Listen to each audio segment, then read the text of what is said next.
the American Academy of Environmental Medicine looked at the animal feeding study. So they looked at what was actually going wrong in the animals that were fed GMOs compared to non-GMOs. And they said gastrointestinal problems, reproductive problems, immune system problems, accelerated aging, organ damage, and problems with cholesterol and insulin.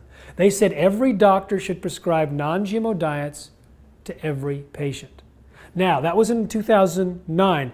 Thousands of doctors do just that. In fact, I speak at medical conferences and medical colleges year-round, and I ask the audience, especially after they get the data from me, how many of you plan to prescribe non-GMO diets? And I can tell you it's exploding right now. But from those that are now coming to me and saying, I've been prescribing, and this is what I'm seeing, it's amazing. They and the people themselves who've removed GMOs describe dramatic, often instant improvements in a variety of diseases and disorders. Well, removing GMOs, that's pretty much removing processed food, so you're increasing the real food. So wouldn't they get a better response anyway? So here's the thing.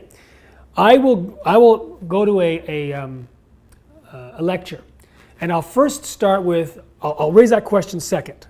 I'll come to that in a minute, because some people are asking that question. Is it the GMO, or is it the lack of processed foods, or is it the switch to organic? So just bookmark that for a second. What are the symptoms first?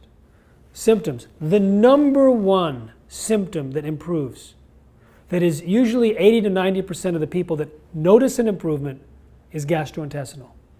Then you get energy and brain fog. Then you get immune system problems, skin problems, weight loss. Then you get things like high blood pressure, diabetes, other liver conditions, things that are normally less popular, as well as reproductive disorders.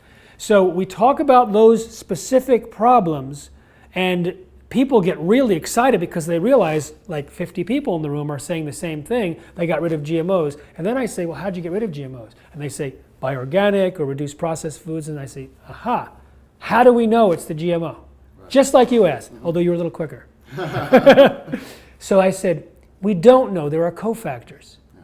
However, when livestock are taken off of GMOs, switch from GM corn to non-GM corn, GM soy to non-GM soy, no cofactors. One change. And they get better from the same problems that the humans are describing they get better from. The same problems that the laboratory animals under controlled feeding circumstances suffered from. So you have people getting better, like talk to some people, irritable bowel gone in 3 weeks, irritable bowel gone in 6 weeks, Crohn's disease symptoms gone in 3 days. So many people talk about these gastrointestinal problems. A guy takes his pigs off of GM soy, doesn't tell his farmhand. Farmhand comes to him in 2 days and said, you changed the feed. He said, uh-oh, why? He said, no more diarrhea. So they called it diarrhea. We call it irritable bowel. Same symptom, right?